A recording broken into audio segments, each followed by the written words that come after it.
Halo semuanya, video ini membahas tentang korupsi uang dalam konteks politik dan bagaimana korupsi melemahkan mental bangsa serta ketahanan nasional.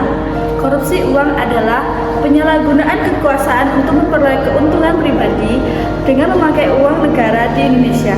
Korupsi bukan lagi kasus kecil, korupsi telah menjadi ancaman yang serius, merusak kepercayaan publik, menghambat pembangunan dan melemahkan pemerintah.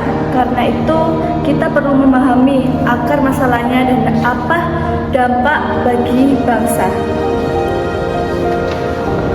Korupsi uang dalam politik sangat berbahaya karena terjadi di level yang memiliki kekuasaan terbesar pengelolaan anggaran negara. Ketika uang publik diselewengkan, jalan, sekolah, jembatan, layanan kesehatan, semua yang seharusnya untuk rakyat tidak berjalan maksimal. Akibatnya, kualitas hidup masyarakat menurun, ketidakadilan meningkat, dan negara menjadi rapuh. Inilah sebabnya korupsi di lingkup politik harus dipandang sebagai ancaman langsung terhadap ketahanan nasional. Secara data, kondisi terbaru menunjukkan masalah semakin parah.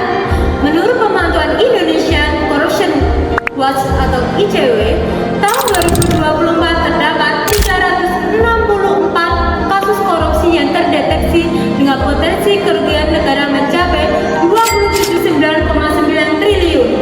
Ini angka yang sangat besar setara dengan membangun ribuan sekolah atau layanan publik lainnya. Yang lebih mengkhawatirkan, pemulihan aset hanya sekitar 2,8 miliar, jumlah yang sangat kecil dibandingkan kerugian yang terjadi. Data ini membuktikan bahwa korupsi uang bukan hanya pelanggaran hukum, tapi kerusakan sistematik yang melemahkan bangsa.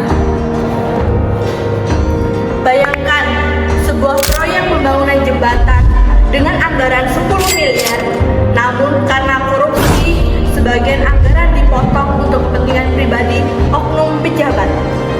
Hasilnya, jembatan dibangun setengah hati, cepat rusak, tidak aman, dan merugikan masyarakat. Ini hanya satu ilustrasi kecil dari kerusakan besar yang terjadi. Dalam konteks politik, korupsi uang seperti ini memperlambat pembangunan, menciptakan ketidaksetaraan, dan melemahkan daya saing bangsa. Jika dibiarkan, generasi kita akan mewarisi negara yang rapuh. Oke, dalam tata kelola pemerintahan terdapat asas untuk mewujudkan pemerintahan bersih. Salah satunya adalah asas integritas, yaitu nilai kejujuran, tanggung jawab, moral, dan konsistensi antara kata dengan tindakan. Ketika integritas hilang, praktik korupsi muncul dengan mudah. Korupsi menghancurkan kepercayaan publik, melemahkan legitimasi pemerintah, dan pada akhirnya merusak ketahanan nasional. Bangsa menjadi sulit berkembang karena energi negara habis untuk menutup kerusakan akibat korupsi. Untuk melawan korupsi, kita perlu memahami hak dan kewajiban sebagai warga negara. Kita berhak mendapatkan pemerintahan yang transparan, layanan publik yang layak, dan penggunaan anggaran negara yang jujur. Namun, kita juga berkewajiban untuk ikut mengawasi, melaporkan, dan bersikap jujur, dan menolak segala bentuk penyimpangan.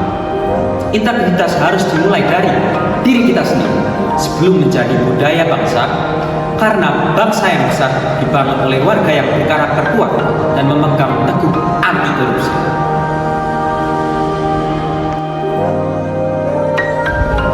Korupsi bukan takdir. Korupsi bisa dicegah. Dimulai dari kejujuran. Dimulai dari integritas yang jujur. Dimulai dari kita semua. Mari bangun Indonesia yang bersih dan baik.